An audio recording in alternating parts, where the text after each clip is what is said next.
travel warriors. I'm Steve. And I'm George. Join us as we unpack the challenges, excitement, preparation, and passion for travel. Hey, George. How's it going, Steve? What's going on? You ready for our number one countdown? It's a big day for us. We're going to do this in a two-part series, I think. Break it up a little bit so we could really kind of deep dive into our number one favorite luxury hotel stay. I've been thinking a lot about it. I've been going through my time machine photo library and looking back to 2018. 2018, 2019 were 2 years back to back that Shar and I, traveled to, I think, 13 countries. Wow. The catalyst for this is the fact that, I got diagnosed with cancer in 2014 in the middle of the year. And consequently, I was treated until like the middle of 2017. So once I got well enough to, of course, we did get married in 2015 in Italy, but we wanted to really, as I used to say, put my foot down on the accelerator, full blast, full tilt, and travel to some countries that I've always wanted to visit. And that's what we did. And that was the reason behind some of the intense travel that we started doing in 2018, 2019, and actually 2020, albeit for the pandemic, it kind of squashed the trip that we had already, basically carved out for ourselves for 2020. So getting back to the favorite hotel, our number one favorite stay, have to give you a little bit of a backstory on that trip because it was in June of 2018. And my number one luxury hotel stay happened by accident. What I mean by that is that the hotel itself was not the hotel that we had originally planned to stay at. Shar and I had never stayed. We've never stayed in a Mandarin Oriental hotel. Those are super nice.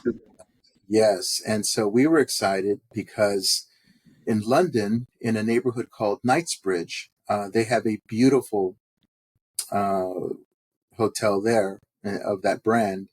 And it had just completed the most extensive renovation in its 115 years.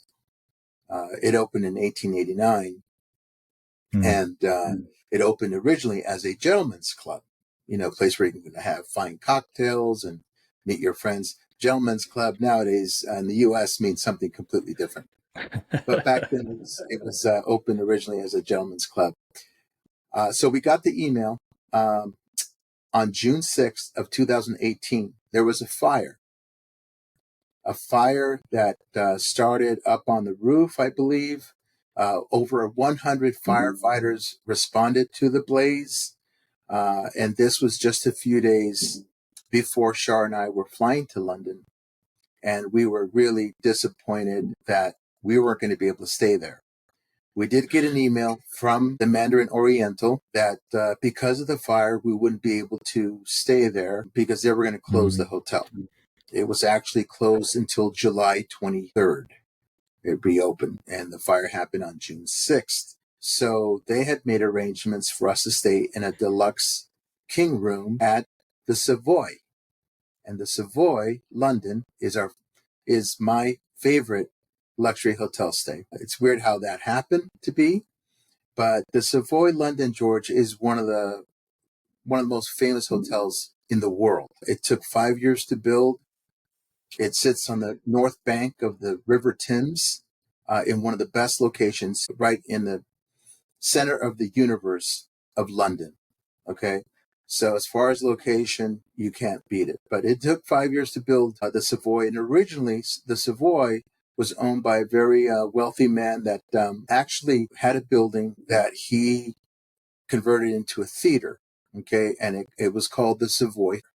And then as he started staying in luxury hotels, he said to him, he got the idea of building a hotel right across the street from the Savoy Theater making it a hotel, a place where people could come in from different parts of England or other countries and enjoy theater right across the street. So that was the reason why the Savoy Hotel even became a hotel. Very impressive stats as a hotel. It was the first luxury hotel in London. It was the first to be lit by electricity. It was the first to have what in England they call lifts. We call elevators. They used to call it ascending rooms. And it was the first hotel offer a suite, private. So the Savoy as a hotel, wow, unbelievable, like one of the Mm-hmm. pioneers globally when you talk about a luxury hotel. It also, in the 20s, this was the jazz age, right? And so the Mm-hmm. top jazz musicians from America would go to England and play at the Savoy. They actually had a dance floor that they would lift with a hydraulic lift so that they could do the cabaret acts. And so the who's in jazz in the jazz music world would go to the Savoy. They actually built there's a hotel called the American Bar that's also there still, and there's a lot of photographs of Marilyn Monroe and so many different celebrities around the world have stayed there. So they do have that. That's really famous. The Savoy is about 45 minutes from the Heathrow Airport, and its location. I mean, you could see the London Eye, very close to Big Ben, Piccadilly Circus, the Buckingham Palace. And this was a special trip because, as you know, Char lived in London for 3 years, and Mm-hmm. she took me to the place where she lived in a neighborhood called Pimlico, not that far from Buckingham Palace. During the stay, actually getting into the cab, the famous London cabs, black, I was just amazed at how large they are inside, George.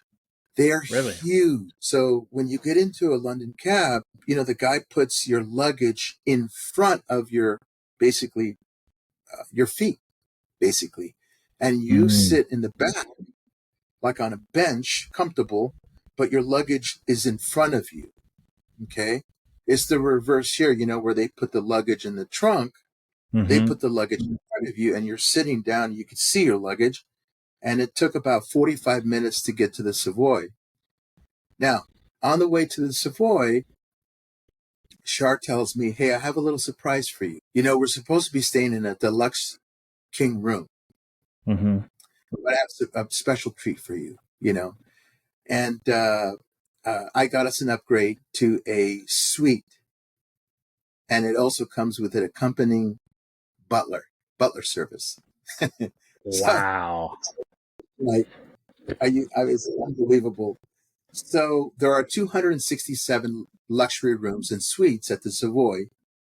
The butlers are available to guests who have suites, or what they call the Riverview suites.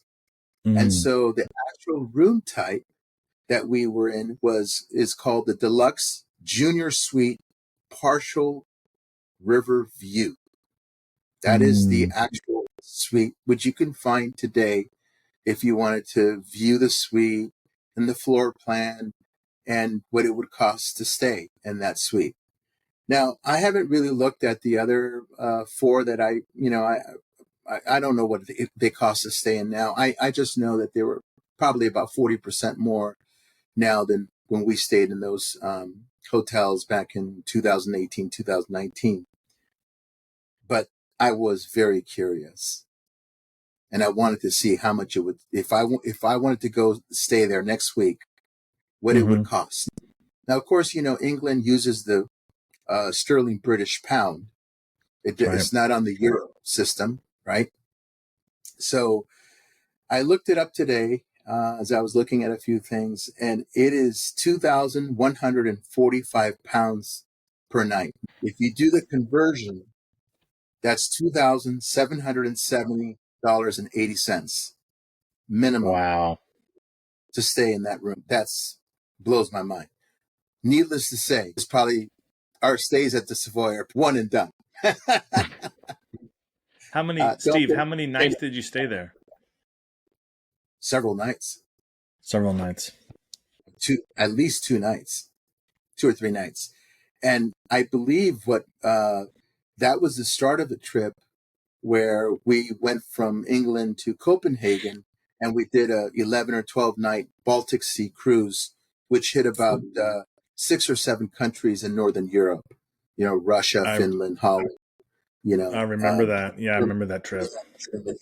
So I do remember flying from London to Copenhagen and then taking that trip. So this was, I mean, when you think about the scope of a trip and doing this, I mean, it was pretty major. So again, Shar does something over the top. I would have been happy, I'm sure, with the deluxe room, but as we entered, we came in to the lobby area, and then you have a guy with long coattails and the hat, just hospitality right off the bat. You get kind of escorted into the lobby, and then we went into a separate room with 2 people there standing on the corners, very, very formal. And, we're sitting at this massive desk, and the person was checking us in and going over all of the hotel features and benefits and cocktail bars here. We do this, we do that. And then, of course, we get into our suite, and George, this suite, I'll never forget it. It went like from west to east. And so in the west part of the suite, you have kind of like a desk area in a circular way where you see the London Eye and you see the view of the River Thames. Wow. From your desk.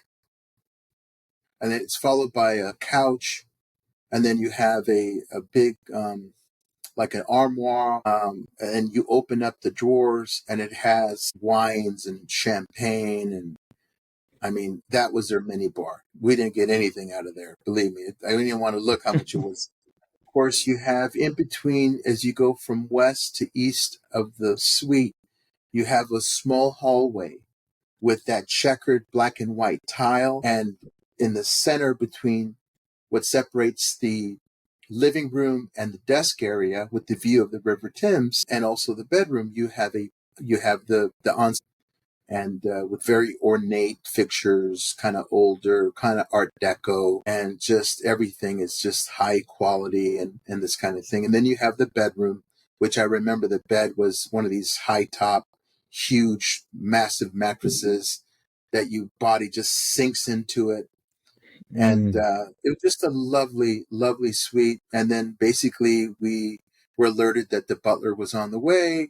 Butler came in, introduced himself, and basically was just really cordial. And, and I thought, what does a butler do? So the butler is there to make your dinner reservations, to tell you where you can go take walks and the parks and the shopping. If you need them to go out and do some shopping for you, or you need to get a last minute gift for someone, they do that.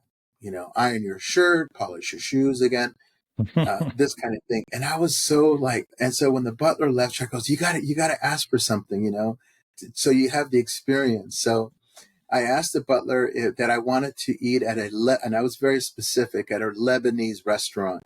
About an hour later, I get something on the door. I hear something on the doorknob, and it was this leather pouch that you opened up, and it had maps, the name of the Lebanese restaurant, the menu, everything, And I thought that was so neat. So on this trip, of course, in London, we did go to Pimlico. We got to check out where her apartment was. And also we took an excursion to the Tower of London to see the bridge and also the crown jewels, which were the Tower Bridge, George, is a UNESCO World Heritage Site.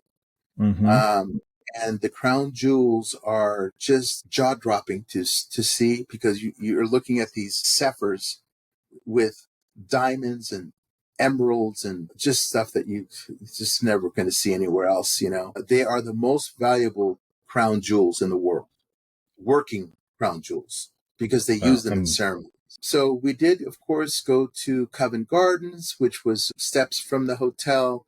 And then, of course, we went to the London Eye. We got on the double-decker bus that took us by Tower Bridge, Big Ben, and of course we went to a James Bond museum called Bond in Motion, and I believe that is a traveling museum, but it was there at the time, and we got to see all of the vehicles that were used in the James Bond movies. So Cool. that was really and then of course you can't forget a trip down to Harrods, right?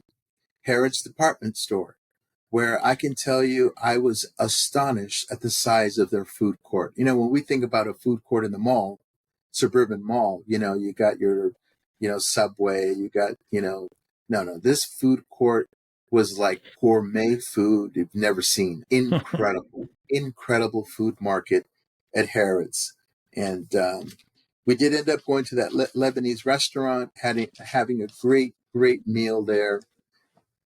It's just the experience. I think a place like the Savoy that was built to open in August of 1889, you can't really compare it to other hotels around the world. Right. It stands on its own.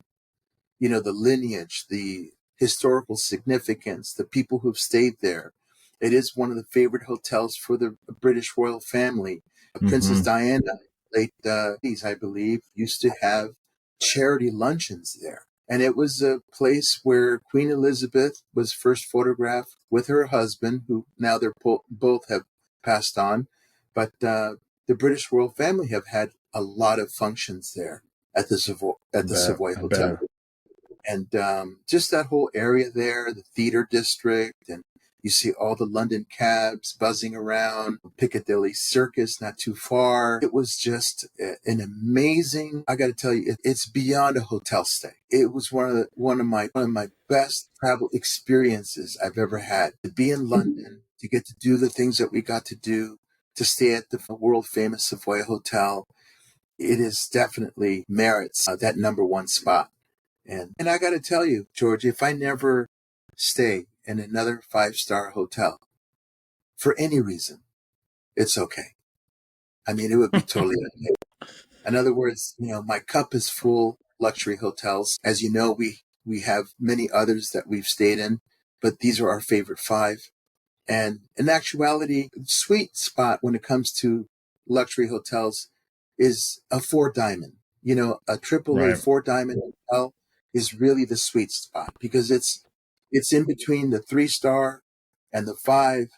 It's full service. It's probably got a good restaurant. It's in a good location. Like, you're not breaking the bank. You're not giving away the farm. You know, that is really the most practical place to stay is a 4-star. 5-star, really, you know, if it's a special trip, something like that. And now, you know, staying at the Savoy in that kind of a suite, it's a cost prohibitive. You know, we're talking almost $3,000 a night. I mean, come on, that's just crazy. But at the time, I had looked it up. It was less than half that. It was a little bit less than half a night of what it would cost today. Okay, so 2018, how many years ago was that? 6 years? 6 years ago, it's doubled, more than doubled in cost. That's crazy. Yeah, that is. That is really the Savoy Hotel. As far as the service, the food, I mean, what can you say? It exceeded. Yeah, it exceeded your expectations. It's a level of service beyond what you can even relate to. So I don't know if any of our audience members have stayed there, but I looked it up today, and I think that it has almost 5,000 reviews on Google with the 4.7 rating. 4.7. Wow, that's pretty and good. Those are World class reviews. Yeah, hard to beat. So that is my number one. That wraps up my number one. You have any questions about that hotel? Yeah, a couple questions. One I just want to share with you. I was watching a movie a couple of weeks ago, and the movie was called Argyle. It was on Apple Plus. And there's a scene in the movie where they're in London and they're staying at the Savoy because they showed the front of it. And I thought of you. I knew you stayed there. again, in the room that could be in a some sort of So, Hollywood yeah. set, but they showed the Savoy, and I'm like, oh, Steve's there. And so I was looking to see if that particular room or if there was a butler and all that stuff, but that was pretty neat seeing that and knowing that you've stayed there. Did forget that the reason why you stayed there was because of the fire. A couple of questions I do have is, did you go to the other hotel, to the We, ne- Mandarin we never Oriental? Did you did. go by there? Okay. We went by there, but we didn't go in or anything. It was closed. And, I actually went on their website today because I was trying to get the date down and all that. George, it's extremely opulent. It's in Knightsbridge, which is, so you have your two neighborhoods, Mayfair and Knightsbridge are very, very upper class neighborhoods in London. And as far as the building, it just looks absolutely beautiful from the inside. I'm sure it would be one of those, again, that would just, jaw dropping, a place to walk into. It's in that category of the Ritz, the Savoy, but I think the Savoy, what it has over the others, its historical significance, the link to the British royal family. Winston Churchill would go there. He was a huge figure in World War II. And then you have more modern era, the jazz era, Marilyn Monroe, Hollywood celebrities. This is, it's with that kind of historical significance. And it's just an amazing place. It's an institution, and I have just another. really happy to stay there. Yeah. Other question is, if someone were to come up to you and they'd ask you about the Savoy, what would be the first thing that would come to mind? Elegance, formality, and the way, I don't know how they're trained, but it's almost like you could walk in and the way it just feels like the way you're treated is with the utmost confidentiality, discretion. Their staff is just, this is next level. This is, when you think about, them starting as a hotel and all the training and all the stars that they've had, we're just regular people, right? Just regular visiting Americans. They're used to interacting with very wealthy people, celebrities, people from government, so they know they have their own set of protocols. I can just tell you, I could walk anywhere. I'm sure they know you're a guest. I'm sure there's very high security there. I think they probably know very quickly who is a guest or not. There is a reading room that's only reserved for actual guests of the hotel. So, it's not a place that you could be walking off the street and hang out in there and not be, someone's going to know you're probably not staying there, or Yeah. might keep an eye on you. Yeah. Because I did feel that hotel was very highly, had security, but they do it in such a discreet way. Of course, London is famous for its cameras, millions of cameras everywhere. So they probably have a way of kind of knowing who belongs there and who doesn't. But as far as the furnishings, the ambiance, I could tell you, we did have a breakfast in the foyer. I don't know if I'm pronouncing that right. It was so, I mean, what an experience. You got the guy with the tuxedo and the long tails with the tray with the white gloves delivering Oh, your wow. breakfast. I'm like, oh, this is crazy, and then, you go from having a really beautiful breakfast to spending the whole day in London, going to different neighborhoods, getting on the double-decker bus, the, on and off bus, museums, getting some great food. So London, as far as the international cities that I've had the good fortune to visit, is my favorite large international city that I've been to. I just loved everything about it.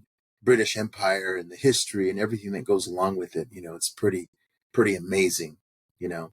So I'd like to go there now. Two times that I've been to London, two times for whatever reason.